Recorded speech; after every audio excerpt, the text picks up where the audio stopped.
A 2026 Oscar Best Picture nominee cost $120 million and earned just $480,000 at the box office. That's not even 1% back. And it's not the only flop. Let me show you what every nominee actually made versus what they spent. Emma Stone shaved her head for a Yorgos Lanthimos movie about corporate hostages. It's their 5th collaboration together, and by now, nobody expects these things to make hundreds of millions. But here's the math behind the scenes. Focus Features took the package off the table for $45 million. The movie itself cost $55 million to produce. So that's $100 million invested before anyone even sees it. It made $39.5 million at the box office. The distribution plan killed any chance it had. Lanthimos' previous Oscar darlings like The Favorite and Poor Things played through Thanksgiving and December, rode that awards season buzz for months. Bugonia sat in theaters for 3 weeks and hit streaming on November 25th. But Emma Stone doesn't really care about box office. As a producer, she said what matters to her is protecting the integrity of the film and helping filmmakers realize their vision without studios getting in the way. And she got something else out of it. She became the youngest woman in Oscars history to have 7 nominations. She's 37, which beat Meryl Streep's record by a year. The movie got 4 Oscar nominations total.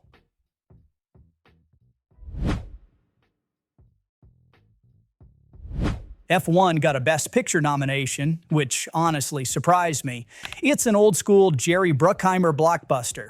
Not the kind of thing that usually gets nominated. But I was kind of happy to see it in there. But the real story here isn't Brad Pitt or the racing or the 4 Oscar nominations. It's a guy named David Leaner. Leaner's job was product placement. He'd been doing it for almost 30 years. He's worked on Top Gun Maverick, the National Treasure movies, a bunch of Transformers films. And he turned F1 into something else entirely. Brad Pitt gets paid about $30 million for this movie, right? Leaner basically turned him into a walking advertisement. For huge portions of the film, Pitt's character is wearing fire suits and helmets absolutely covered in corporate logos. Mercedes, Geico, EA Sports, Expensify, there's over a dozen brands, and each one paid millions to be there. Leaner brought in at least $40 million in sponsorships, more than any film he'd ever worked on. Which is insane when you think about it. He basically paid for a significant chunk of the production budget just by plastering logos everywhere. And what gets me every time is that Toto Wolff, he's the CEO of the actual Mercedes Formula One team, found out how much money Leaner had raised for the fake racing team in the movie, and he offered him a job on the spot. Jerry Bruckheimer was sitting right there in the meeting, so Leaner had to turn down a Formula One boss while his actual producer boss watched.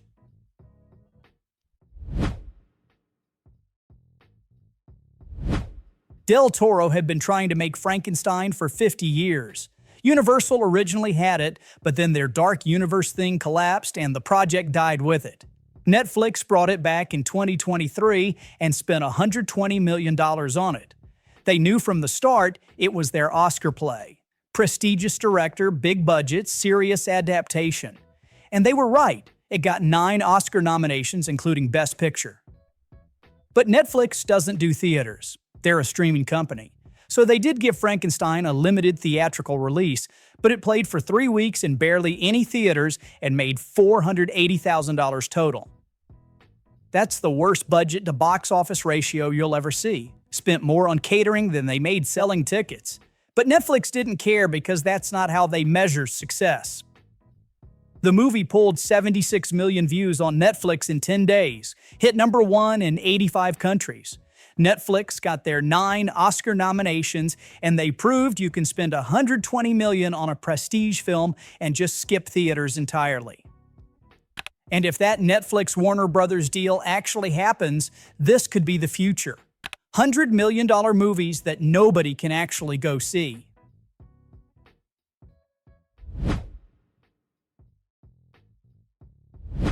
Hamnet cost somewhere between $30 and $35 million to make. After 5 weeks in theaters and counting, it's made $28 million. It's going to lose money. Even on a relatively modest budget for an Oscar contender, the math doesn't work. Opening weekend, it made $1.35 million. That same weekend, a re-release of The Shining made $1.56 million.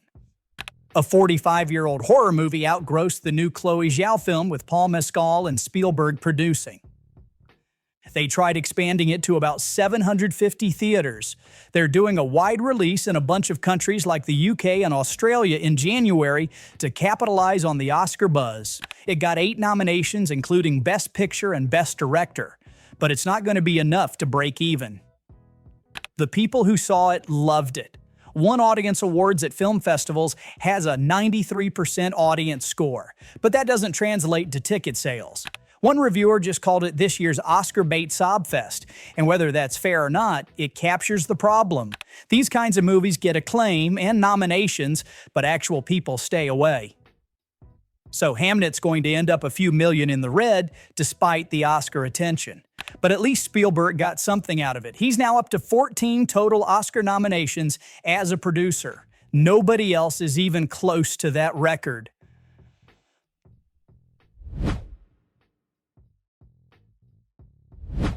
This one is A24's most expensive movie ever.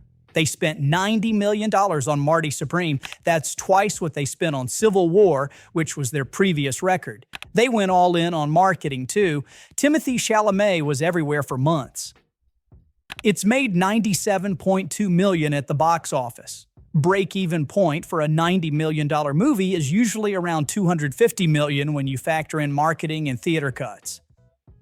So even with 9 Oscar nominations and Chalamet potentially winning Best Actor, it's not getting there. The movie hits streaming February 3rd and hasn't released in Australia or Brazil yet, so there's still some money left on the table, but not $150 million worth.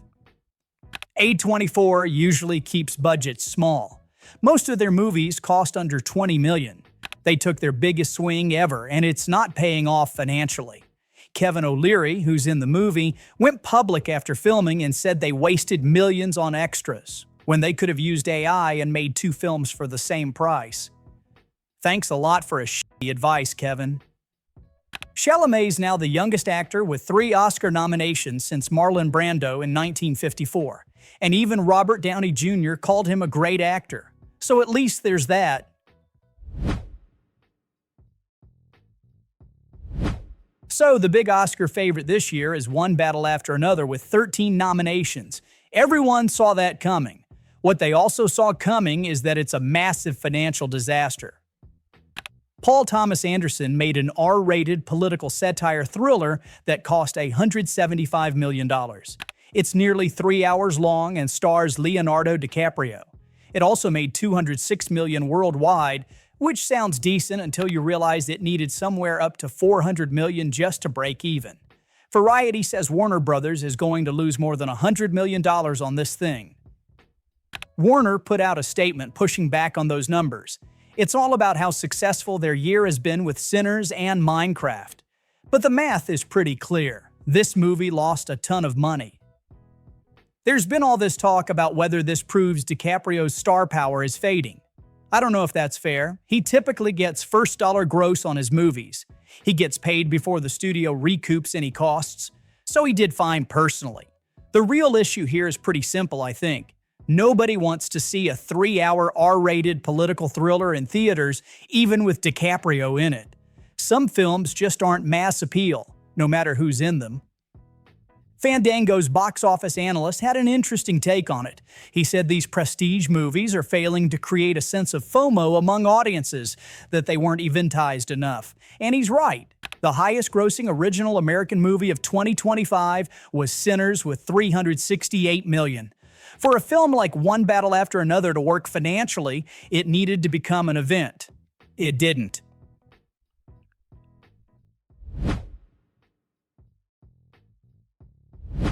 Brazil's on this wild Oscar streak. 2 years in a row with Best Picture nominees.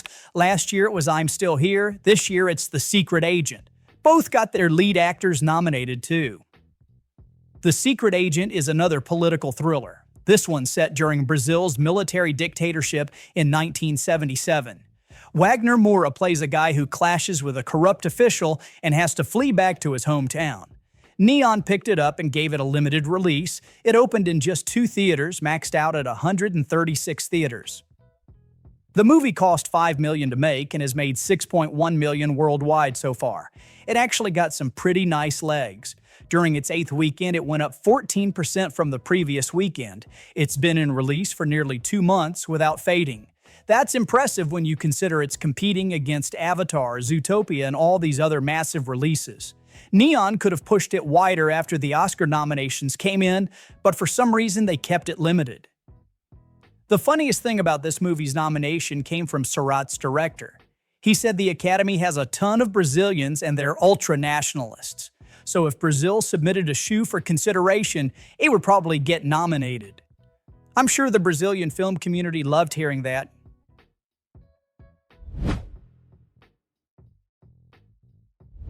Neon's been really smart with their Oscar plays lately, and this is their big winner this year. 9 Oscar nominations for an $8 million Norwegian family drama about filmmaking and emotional manipulation. Neon bought the North American rights at Cannes back in May 2024 before the film was even finished. That was a gamble. Then it premiered at Cannes in May 2025 and got a 26-minute standing ovation. Won the Grand Prix. Suddenly, that gamble was looking pretty smart.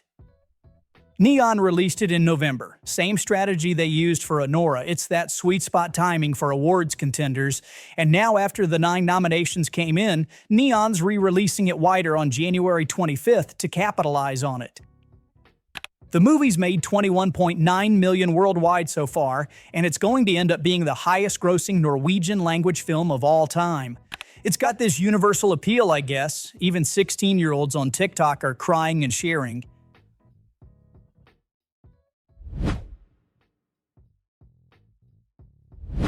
This is the big story of the year. Sinners just broke the Oscar record with 16 nominations.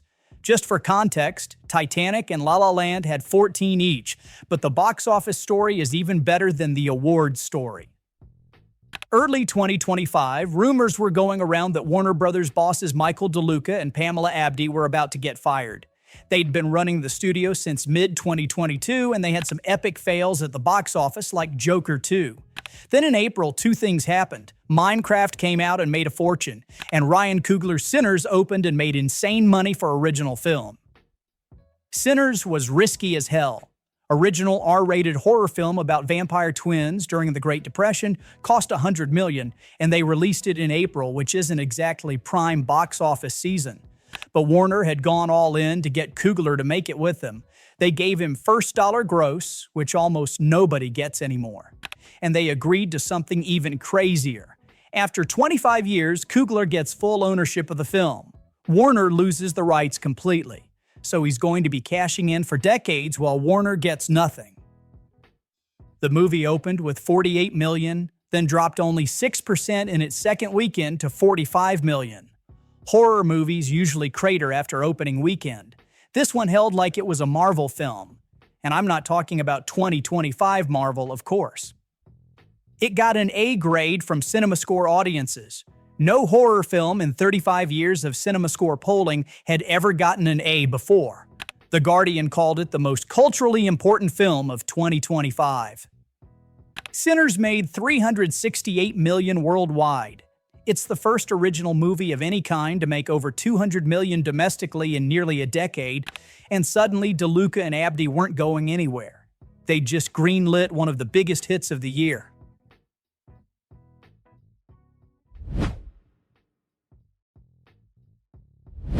Netflix paid $10 million for this at Sundance. It's a small drama about a logger working on railroad development. Very Terrence Malick influenced, according to the director. Got 4 Oscar nominations, including Best Picture and Best Adapted Screenplay. The theatrical release here was a joke. Netflix did the absolute minimum to qualify for Oscar consideration.